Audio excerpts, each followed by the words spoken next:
Oh, I'm back on Reason Reacts. I'm Murray, so you don't have to. And today we'll be watching Scooby-Doo and the Witch's Ghost with the Hex Girl and the Gonna Put a Spell on You. Yeah, the Hex Girl. They're in this film. The Hex Girls are awesome. The Hex Girls are awesome. Just gotta say, the Hex Girls are the best girl band of any Scooby-Doo, and their songs are fire. But let's watch Scooby-Doo and the Witch's Ghost.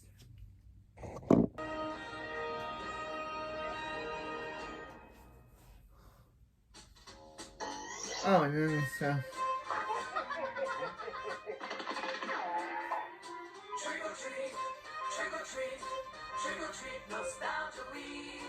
When pumpkins fly and haunt your night. I'm a cameo. I'm a cameo. Your little home turns green.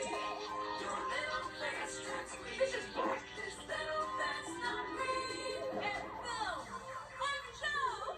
Everyone has on the nose. And all it takes is one itty bitty mistake. Look out, they'll haunt you too. Trick or treat, trick or treat, trick or treat, nostalgia week. When ghosts come knocking at your door, badly written jokes and more. You better hope they won't be me on nostalgia week. Hello, I'm the nostalgia guy, remember? So you don't have to. And let's talk about Scooby-Doo and the Hex Girls. I mean the Witch's Ghost. I mean, you know it as the one with the Hex Girls.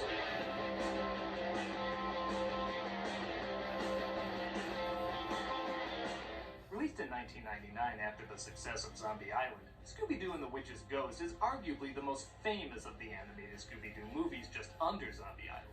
One of the big reasons, I'm assuming, is because of a band in the film called the Hex Girls. For years, people have been asking me to review this movie, and when they do, they either say it's the one with the Hex Girls, or sometimes even call it Scooby-Doo and the Hex Girls.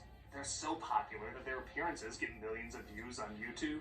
There's several covers of their songs, and they even make cameos in other Scooby-Doo properties. Okay, I'll bite. What is so memorable about this band that even years later people are still talking about them? Well, let's dive into it to find out. This is Scooby Hex Girls and the Hex Girls of the Hex Girls is Ghost. The film opens in a dinosaur exhibit with surprisingly no Flintstone remains. What kind of cinematic universe is this? Some of the exhibits are more lifelike than one would think. Yeah. Do you know they're supposed to stop the crimes, not cause them, right? It turns out they're waiting for the actual crime to occur when zombie mummy Vikings, which sounds like a Count Chocula cereal, attack. The animation, once again, is pretty decent. A good follow-up to Zombie Island's detailed designs, in contrast to Hanna-Barbera's usual style that was drawn so fast, you'd swear it was animated in front of a laughing studio audience. Where are you? We also get a cover of Scooby-Doo, Where Are You? By Billy Ray Cyrus, which is Billy as good Ray. as the Green Day cover in the last one, but as long as he's not singing Go. naked on a wrecking ball, I consider that a win. Nice going, guys. You come. Billy Ray. Zombies are Wait, caught in a Miley Scooby-Doo Cyrus's gang and a dad little bit sings of- this? You're Ben Ravencroft, the famous horror writer. He did it. I mean, come on, are they even trying with this one? Ben Ravencroft? Maybe they're trying to make it look obvious to distract you from who it really is. I don't know. Who voices him? I've admired your Oh, work. Tim Curry. Clearly the bad guy. Come on. Tim Curry. Have you ever watched anything? And let's see who they are. Tim. Actually, he seems to be upstaging them by solving the crimes better than the gang is. And I do like they finally reference that none of these characters seem like teens. If it wasn't for this meddling writer. Well, at least he didn't call us kids. I hate that. Look at what I'm wearing. I'm a minimum 40. It turns out they're huge fans of the other, so the author invites them to his hometown to hang. Why don't you and your friends come visit? Yeah. Tim Curry, we love you. Spooky mysteries. Yes, let's follow a horror writer named Ravencroft to Oak Haven in the middle of Halloween. We're sure to escape spooky stuff this way. I thought you said this was a quiet little town. It was. They travel to Massachusetts, but discover it's jam-packed. Oh, there's the mayor. He'll know what's going on. He'll be a possible suspect. You already know he's not. See, you brought some friends and their dog. Rogue? Where? Don't tell him. He might crack. So you say a What? ghost has been appearing here? You disturbed her spirit with the construction. And Scooby, Now she's the dog. haunting the town. Well, yeah, You Scooby don't Doo know went you're a places. dog, There's dude? more ghosts in the towns they Like, visit than come Dunkin' on. Donuts in Rhode Island. But not only that, the ghost is a witch who's an ancestor of Ben. We disturb the spirit of Ben's ancestor who was persecuted as a witch. We thought about sourcing out to another animated ghost hunting kid, but then you showed up. Hey, look, Scoob, I've been a bad boy. I thought we agreed we wouldn't advertise what we do behind closed doors. Wonder what this is. Looks like you found an old shoe buckle, my boy. Shaggy, Scooby does the majority with Shaggy. Says he's looking for a book. He does it with and even names of people does they were cured to clear her name. But the it's thing never with enough. Shaggy. What does that matter though? As Scooby and Shaggy are what else? Hungry. You're Mr. Ravencroft's guest, so order up anything on the menu, boys. I've got a nice juicy ham bone for your dog. What a coincidence! Shaggy does too. Ben shows the others his house, and they find out more about Sarah Ravencroft. Apparently, she was a Wiccan who used herbs to try and heal the town's sick. Wiccans have been misunderstood, accused of sorcery. In fact, the word witch comes from Wicca. And why every New England frat boy uses the term that's wicked cool. Thanks for everything, Jack. It was great. It's a shame I had to eat you when you ran out of mints. Hex girls. Scooby and Shaggy discover some ladies that have too much fight for them and they run away. It doesn't help either that they come across another spooky visitor, a flying witch who's got the fireball hots for them. What's going on, guys? Roast? A roast? I mean, I'm not the only one who mishears him, right? Don't get me wrong, it's amazing a dog can talk at all, but we all agree he doesn't do it well. As you'd expect, the witch is nowhere to be found, but a strange sound is heard from behind the trees. It's the lady ghouls from earlier who, as you'd expect, are the Hex Girls, and they're rehearsing their songs for the concert tomorrow night. It's the witches. Easy, guys. It's just the Hex Girls. They're opening for Josie and the Pazuzu Cats. I'm a Hex girl. I'm gonna put a spell on you. Love that Needs more song. 90s Kathy Najimy. I'm a Hex Okay. girl. And I'm gonna put a spell on you. And they said we'd never see the Misfits in a Gem sequel. Oh, Uh-oh, Fred's magnifying glass is rising out of his pocket ascot. I'm a Hex okay. girl. We're gonna put a spell on you. Yeah, go Hex girls. Thank you, we are! Line. Oh, I'd say long. these characters are pretty fun. I feel like back then, if there was a band and a kid show, that would kind of be all the identity you need. Like, that was cool enough so they didn't add much personality. But these girls are pretty weird and really have fun with it. At first I thought it was odd they hissed at Scooby and Shaggy, but they later show that's just kind of how they are. You're like if the Powerpuff Girls got a CW show. Christ, that's still happening. No, it's not. No, it's not. No, it's not. It was just announced that it's been He canceled. did it. Good. You'll never know we're on his tail. Good. He made reference to that because that's been canceled. CW has decided not to go forward with that terrible Powerpuff Girl Dark Grey reboot because we knew it was bad. They knew it was bad, and they decided to. And since we already have a Powerpuff Girls thing going on with Craig McCracken, that's coming out this year. They decided not to give us a terrible, no good, very bad live action sequel, live action television show that would have been bad. Because who wants Powerpuff Girls who resent who resent not having normal childhoods, who resent being superheroes and not getting to get normal childhoods? Who wants that? At the end of the Powerpuff Girls movie, they accept that they want to be superheroes. But in this new reboot, they are mad that they want to be superheroes. They wanted to get rid of their powers at the end of the Powerpuff Girls movie, but this one, in the canceled Powerpuff Girls television show, they are mad that they were superheroes. It would have sucked. It would have sucked. Sorry, Scoob. I've made enough sex jokes with Scooby and Shaggy, but I like to point out with these opportunities you would too. Why do you always pair us up? Well, I thought about that for the longest time, and there's never been a good time to tell you.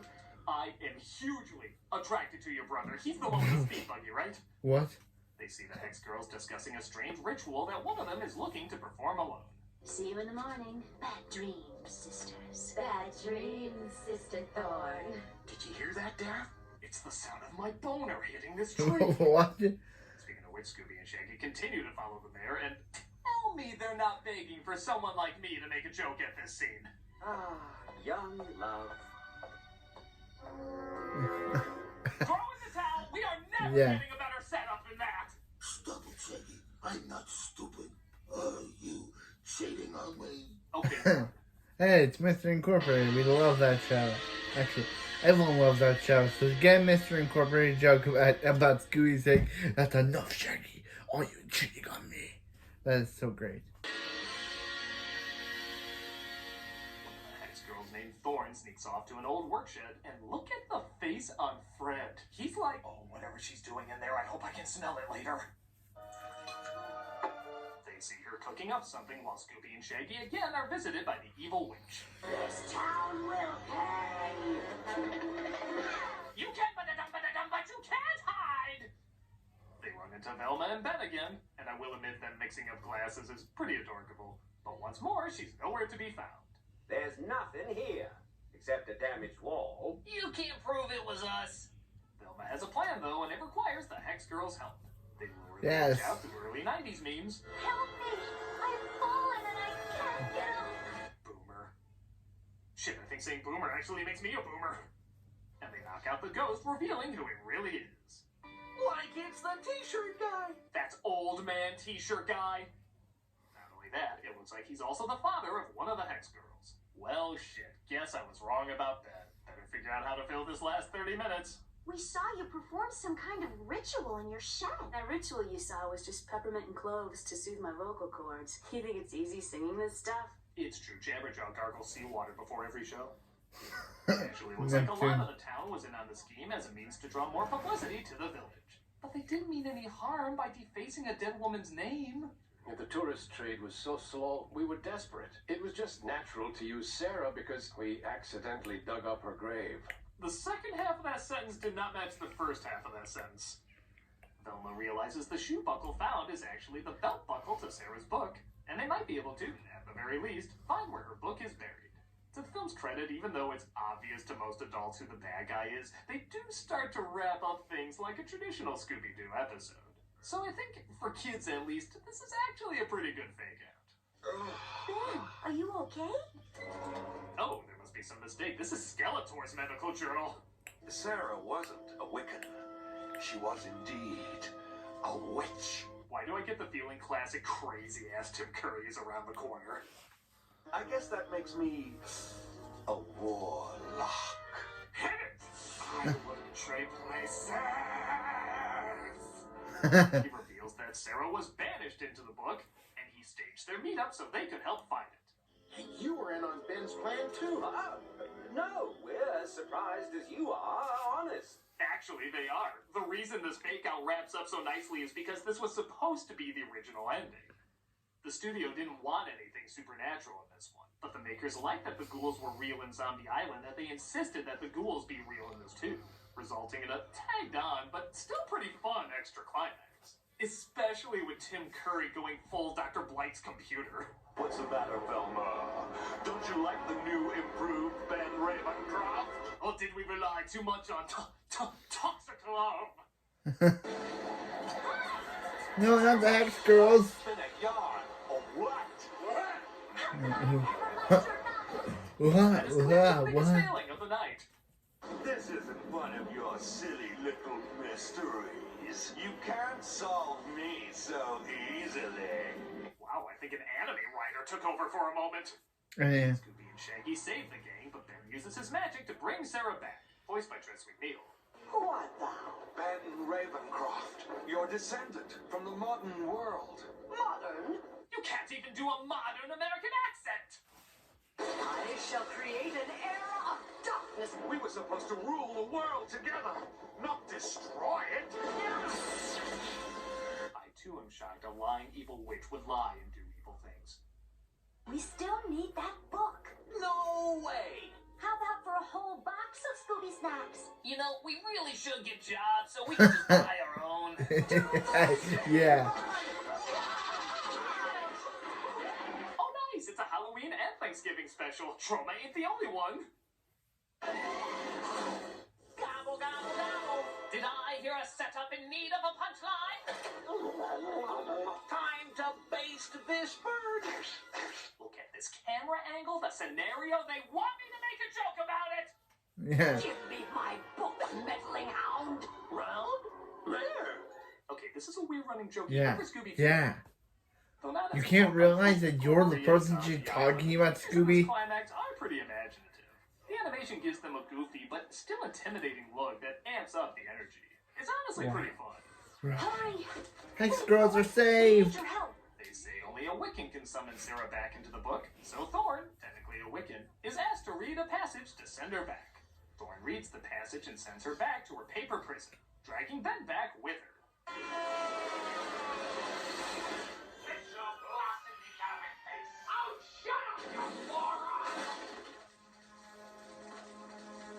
I'm impressed they let the book burn up, pretty much cementing that Ben is dead.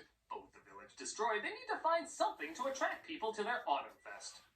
Yeah, if I saw demon magic bring people back from the dead, that'd be my first concern too. You still have the Hex Girl. Yes. No offense, girls, but I think we need a bigger attraction. Do you YouTube, bro? Yeah. They use the giant turkey as the main attraction. Yeah, pay no attention to the fucking talking dog. And of course, the Hex Girls Yes. play us out.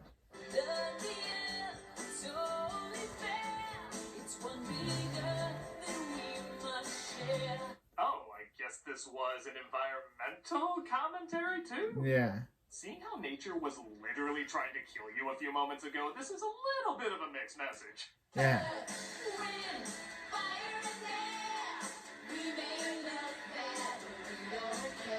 I was actually surprised to find just how popular this band was.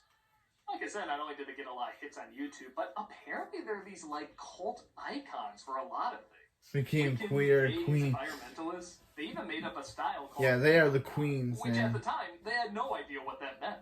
None of this I'm gonna pretend I'm an expert on. But yeah, it is neat that this little band from a Scooby-Doo direct-to-video movie has grown such a huge following over the years. I can't act like I know everything about the following. I'm just here to talk about how they work in the film and how the film works itself. For me, They're the I had a queens. good time. It's not as grisly as Zombie Island, but it does still stick to what makes Scooby-Doo fun and throws in some imaginative twists for younger viewers. Like I said, most adults can put together what's going on, but it's not made for adults. It's made for the young and young at heart. That means writing only for your specific age group, and I think this movie does a pretty good job of it. And though nothing is going to top Terror Time again for me in these flicks, the songs are still kind of fun too.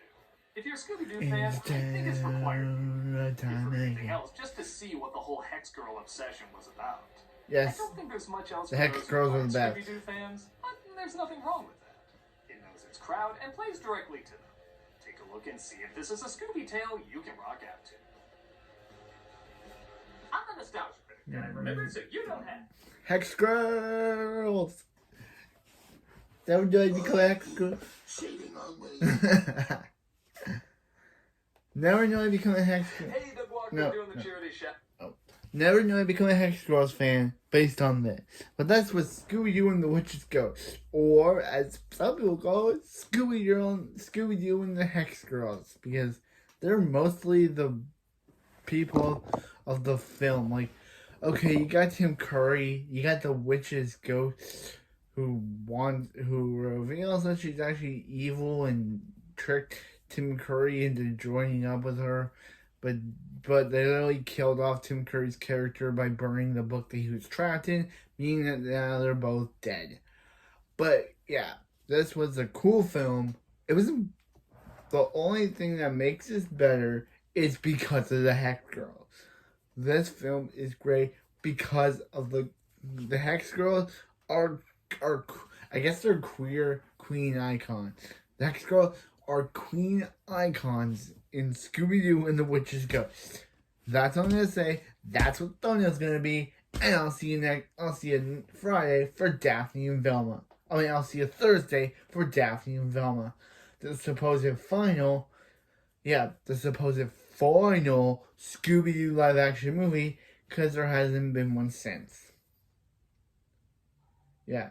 Kind of like Sarah Jeffries and Sarah Gilman play Daphne and Velma, and they're both, Why didn't we get a movie? So yeah, the whole thing of Mystery Begins being a prequel, Daphne and Velma being a prequel.